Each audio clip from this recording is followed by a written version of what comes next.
Donald Trump's illegal deportation of Abrego Garcia is disgusting. The lies that he is using to attack this man and try to create a false justification for his actions against him are disgusting, and his refusal to take accountability for what he has done is disgusting.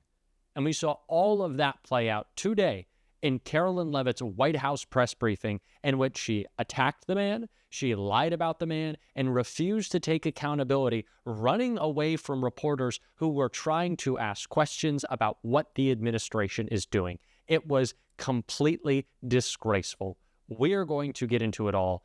It is shocking what this administration is doing. But before we do, if I could quickly ask you to leave a like on this video. And if you haven't already and you enjoy our channel and the work we're doing to call out the Donald Trump White House, to hit that subscribe button. It goes a long way, and it really does mean a lot to me. Now, Karoline Leavitt knows she is bad at her job, so she had to open her press conference reading a statement, which she did right here. The Democrats and the media in this room have continually and wrongly labeled Kilmar Abrego Garcia as a Maryland father. There is no Maryland father. Let me reiterate. Kilmar Abrego Garcia is an illegal alien, MS-13 gang member and foreign terrorist who was deported back to his home country. And when Kilmar Abrego Garcia was originally arrested, he was wearing a sweatshirt with rolls of money covering the ears, mouth, and eyes of presidents on various currency denominations. This is a known MS-13 gang symbol of hear no evil, speak no evil, see no evil. Abrego Garcia was also arrested with two other well-known members of the vicious MS-13 gang.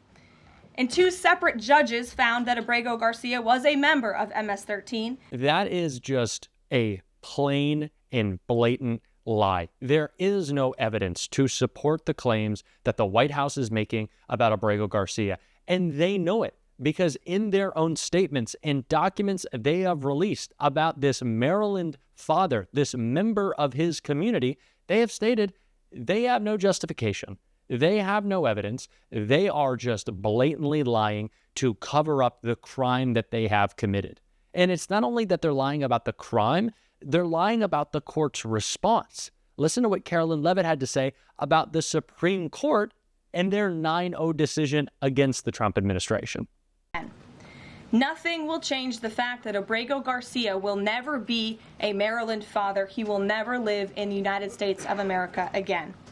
And the United States Supreme Court ruled unanimously that the President of the United States and the Secretary of State could not be compelled to forcibly retrieve this citizen of El Salvador who is currently locked up in a maximum security prison in his home country due to his MS-13 membership. We are in a constitutional crisis, not just because the Supreme Court ruled against the Trump administration and Donald Trump, J.D. Vance, Karoline Leavitt, Stephen Miller are choosing to ignore that ruling, but they're actively twisting it. We first saw Stephen Miller come out with this defense saying the Supreme Court has sided with us. They are affirming Donald Trump. They are affirming this deportation, when in fact it was the opposite. They were ruling against it. They have said they must bring this father, this husband, this member of the community, this lawful permanent resident back home. They made that abundantly clear. Lower courts are asking for daily updates on his return. The Supreme Court said they had to facilitate and effectuate the return. They have done neither. And you wonder why? Well, Senator Von Hollen made it incredibly clear why in this clip right here. Now, the courts of the United States have said there's no evidence to support the charge that he's part of MS-13. So I asked the vice president whether or not El Salvador has any evidence that he's part of MS-13 or has committed a crime. So I asked the vice president if Abrego Garcia has not committed a crime, and the U.S. courts have found that he was illegally taken for the United States, and the government of El Salvador has no evidence that he was part of MS-13. Why is El Salvador continuing to hold him in CCOT? And his answer was that the Trump administration is paying El Salvador, the government of El Salvador, to keep him at CCOP. They are paying the government of El Salvador to keep him there. They are taking it that far to push forward their crime. Disgusting. This is a blatant effort. They know what they are doing, and it is why they refuse to take accountability. And we saw that as Karoline Leavitt ran away when reporters were still trying to ask her questions. Thank you. Does anyone have any questions for Patty or for me?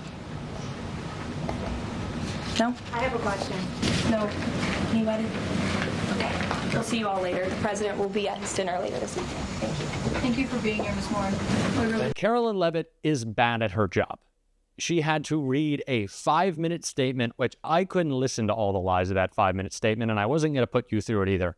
But started her briefing with a 5-minute statement. She brought a guest to fill time, and then, because she knew she couldn't defend the indefensible, or maybe she could try, she's more than happy to lie, she's bad at it, she just left. You heard the reporter.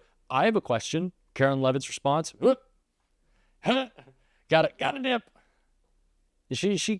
She cannot face being confronted with the truth, with the reality of the situation, because she just continues to lie, and the lies are really easy to call out because the administration she works for has stated clearly that she's lying, and so is the president. This came out in the first set of documents that we saw released, that they know he's not an MS-13 gang member. This is absurd. And AOC called out the depravity of the situation right here. Activists are being detained with no charge or evidence for using their First Amendment rights, especially if they are using those First Amendment rights to speak up for Palestinians and to end the war in Gaza.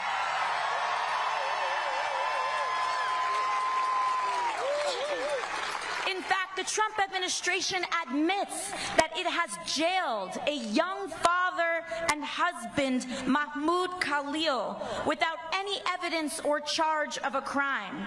They admit that they've thrown Mahmoud in a cell thousands of miles away from his family because he attended a protest and they did not like the content of his speech. Be very clear, Folsom. Donald Trump's detention of Mahmoud Khalil for his speech is anti-American, and we demand his release, along with the release of Rumeisa Ozturk, who he is also jailing for writing an op-ed in her school paper. And we also demand the return of Kilmar Abrego Garcia in El Salvador. We tell President Bukele, if we believe in democracy, he must be returned. It is criminal that he is being held abroad. And we demand these things because we do have power in this moment. All of us do. Everyday people do. And it will never, ever just be institutions or politicians and officials alone that uphold our democracy. It will always be the people, the masses, who refuse to comply with authoritarian regimes, who are the last and strongest defense of our country and our freedoms. If you have been keeping up with my coverage of what is happening, you know I continue to return to the line that AOC says that Donald Trump's deportation plan is not popular. We just have not worked hard enough to make it unpopular. That is true, but in a sense, and I'm going against my own words here now, it's also not true, because Donald Trump's deportation plan, even without us saying anything, has become unpopular. You know, a couple of weeks ago, that wouldn't have been the case. It was popular back then. Now, the constant stream of crimes have made it incredibly unpopular. So any Democrat who is, kind of a little scared, maybe a little queasy about speaking out, which, first of all, these are human rights. It is your job to speak out. Go for it. Go for the kill. It is incredibly unpopular. Seize on this moment. AOC is, and she knows, and is speaking to the effect of the agency that we have in organizing this message. Republicans are afraid. AOC talked about that right here. just coming in here today and flying in, we got some very interesting news. Senator Sanders and I got some very interesting news. Here, Montana and Missoula, this is our last stop of the week after crisscrossing the entire country. We had 12,000 people in Idaho. One of the most Republican states in the entire country. We had 20,000 people in Salt Lake City, Utah. We started off with 36,000 people in Los Angeles. But last night, further north in California, in Folsom, which is also represented by Republicans, we had 30,000 people show up. Prior to that, we had visited Colorado, we had visited Nevada, we visited Arizona. And on the way here, we got a very interesting piece of news, which is that some of those Republican House members that we had visited, they just led a letter warning the Republican leadership, saying, we don't know if we can vote for Medicaid cuts now.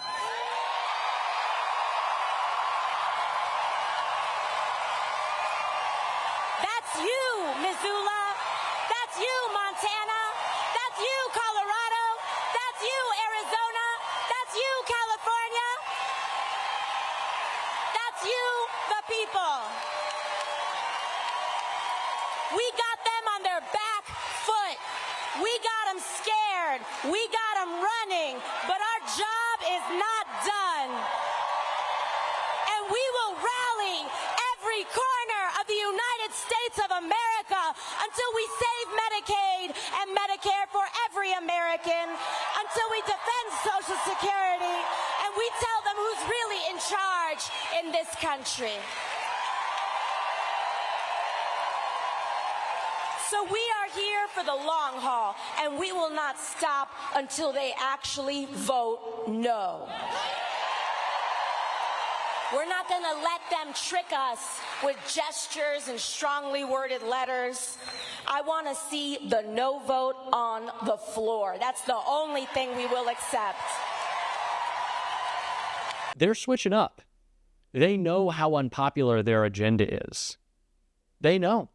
They see it every day. They hear it in their town halls.